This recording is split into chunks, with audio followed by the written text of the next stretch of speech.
Hi, my name's Abby, and for this project I'll be analyzing the show 30 Rock, which was created by Tina Fey and aired on NBC from 2006 to 2013. In a recent interview with Time magazine, comedians Key and Peele had this to say about comedy in American culture. Somewhere along the line we've forgotten the true purpose of humor, to help people cope with the fears and horrors of the world. To not make fun of something is, we believe, itself a form of bullying. This, in a nutshell, is the very heartbeat of 30 Rock, the show that took on current events, tabloid fame, politics, racial stereotypes, gender standards, sexual orientation, the monopoly of network television, and a host of other controversial topics with a sharp, self-aware sense of humor. As one writer for the Boston Globe puts it, 30 Rock took on the crazy, mixed-up mess that is American culture without blinking.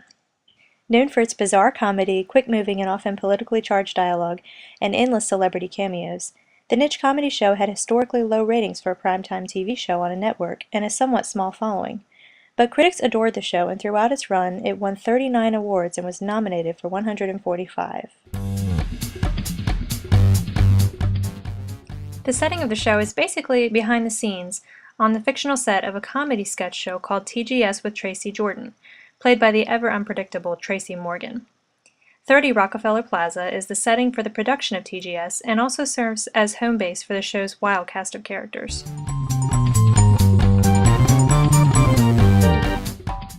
At the helm of the show is former SNL head writer Tina Fey, who created, produced, and starred in the show and had writing credits on all 139 episodes, which is a rare feat. Her SNL comedy background served as Tina Fey's basis for 30 Rock, and the inside joke-style, absurd humor is evident in the atmosphere of the show. But it's Tina's character, Liz Lemon, who really draws the viewer in. Liz is the quirky, relatable, career-oriented, unlucky-in-love 30-something with more oddities and unusual talents than perhaps the rest of the cast combined. Watch this. I can fit Emily Dickinson's whole head in my mouth. Because creativity to me is just like, it's like a bird, like a friendly bird, and just like shoots out of its eyes all kinds of beauty. Wow, Lemon, this is like watching Hemingway, right? Mark Hemingway. Yeah. Liz makes unglamorous look glamorous and doesn't take herself too seriously, while at the same time managing to keep a team of unwieldy TV show writers in some semblance of order and productivity. Liz Lemon is having a party, and there ain't no party like a Liz Lemon party, because a Liz Lemon party is mandatory. At the bottom of it all is Tina Fey's character's likability. With a string of failed relationships and a penchant for doing everyday, normal, awkward things, Liz Lemon became a champion of the idea that funny and smart are not mutually exclusive and that women in the professional world can be both. Jack Donaghy, Liz Lemon's boss and fictional head of NBC after it's bought out by Cabletown, the show's spoof of Comcast, is played with overly exaggerated precision by Alec Baldwin. Why are you wearing a tux? It's after 6. What am I, a farmer? Jack Donaghy is the self-righteous, ultra-conservative businessman who crushes the hopes of others with glee and will say just about anything to anyone, anytime.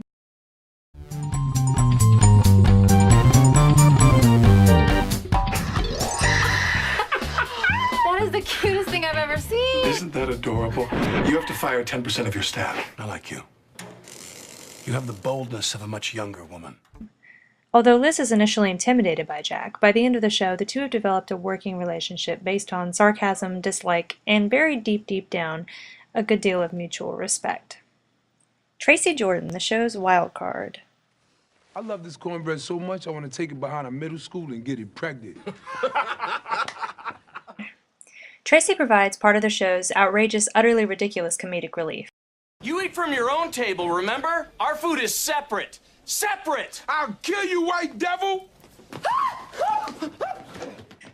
With his flat-out refusal to do anything he doesn't want to do as the star of TGS, his irreverent, childishly selfish demeanor, and insistence on taking his two bodyguards, Grizz and .com, everywhere he goes, Tracy is the requisite spoiled movie star that everyone loves to hate, but who somehow manages to be endearing in the process. Drink? Well, I did have some champagne at my cousin's wedding once. Yeah, you did.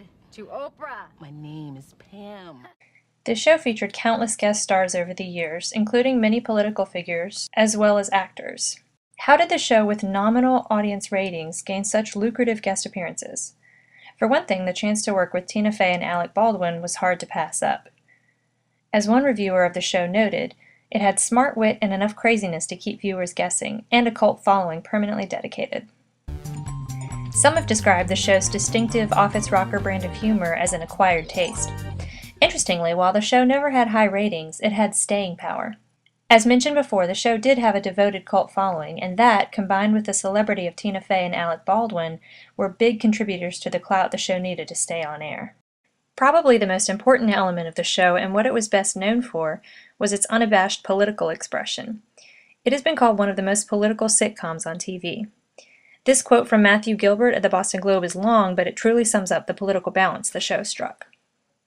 30 Rock miraculously found a way to harness the anarchic jawing that is Tracy Morgan, and it resurrected mass awareness of Alec Baldwin's excellence, as he turned an ultra-conservative, profit-obsessed boss into a sly fox instead of a buffoon.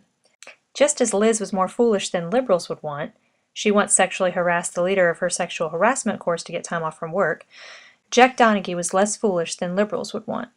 It kept things interesting on the show, this jeering of left and right hypocrisy with almost equal fervor. Obama's bailout would never have worked if big business hadn't heroically taken it. But where's our parade? That's idiotic. Lemon. No, sir. You don't have enough shrimp to buy my silence. Also, you are out of shrimp. I don't know where I'm going with this yet. Hang on.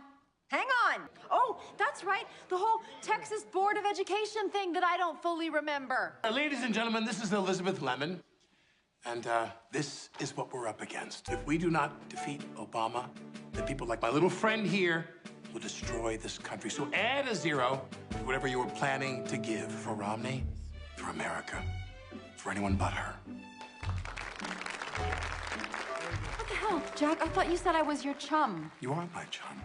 The bait I throw in the water to attract the big fish. Damn it. Second meaning.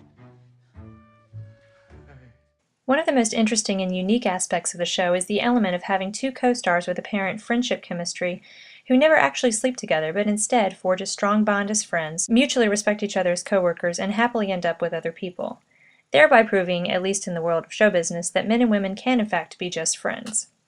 The chemistry of their brilliant comedic improv and intuition as they play off each other on the show provided the hook to keep that cult following firmly in place. So, what exactly does that Key and Peele quote at the beginning of this video have to do with 30 Rock? Well, I believe this show is one of the bravest on television in that it fearlessly poked fun at anyone and everyone, but most of all at the many hypocrisies and idiosyncrasies we see in American culture. While the humor may not have been mainstream, it is pretty interesting to look at the various aspects of the show and see what made it the little engine that could of network television.